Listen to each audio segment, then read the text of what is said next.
اللہ کے نام سے شروع کرتا ہوں جو بڑا مہربان نہایت رحم والا ہے۔ اے ایماندارو، خدا کی ان نعمتوں کو یاد کرو جو اس نے تم پر نازل کی ہیں۔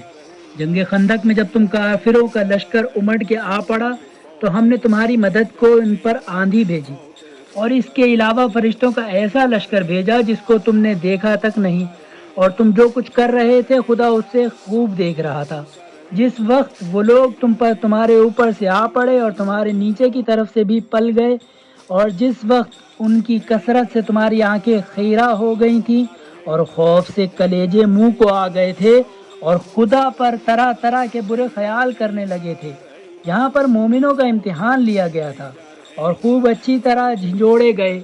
تھے۔ اور جس وقت منافقین اور وہ لوگ جن کے دلوں میں کفر کا مرض تھا کہنے لگے تھے کہ خدا نے اور اس کے رسول نے جو ہم سے وعدے کیے تھے وہ بس بالکل دھوکے کی تھے،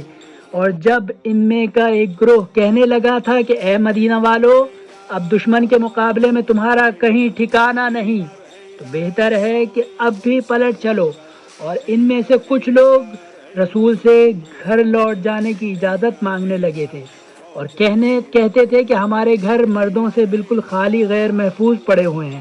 حالانکہ وہ خالی غیر محفوظ نہ تھے بلکہ وہ لوگ تو اسی بہانے سے بس بھاگنا چاہتے تھے۔ اور اگر ایسا ہی لشکر ان لوگوں پر مدینہ کی طرف سے آ پڑے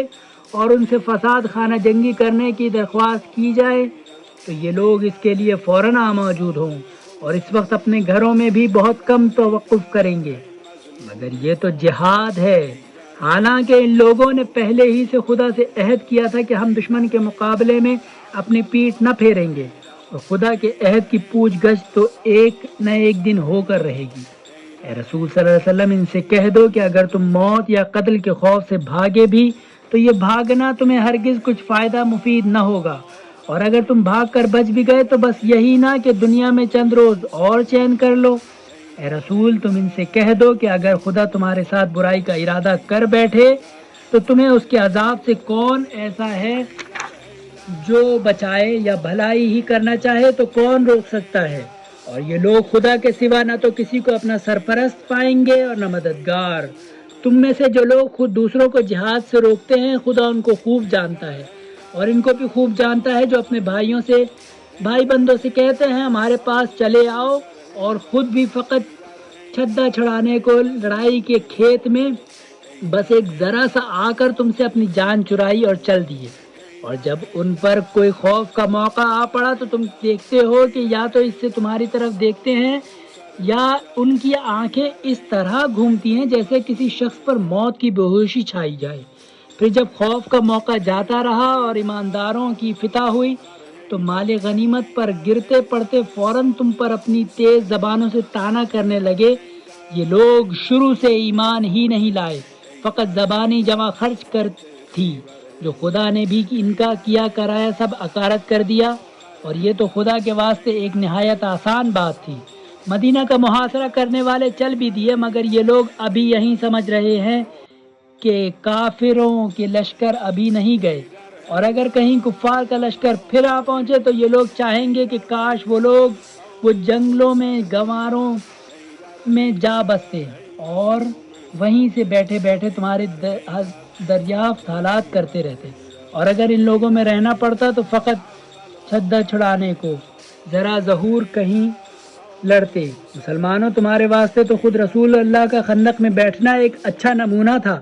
مگر ہاں یہ اس شخص کے واسطے ہے جو خدا اور روز آخرت کی امید رکھتا ہو اور خدا کی یاد بکثرت کرتا ہو۔ اور جب اللہ سچے ایمانداروں نے کفار کے جمگٹوں کو دیکھا تو بے تکلف کہنے لگے کہ یہ وہی چیز ہے جس کا ہم سے خدا نے اور اس کے رسول نے وعدہ کیا تھا،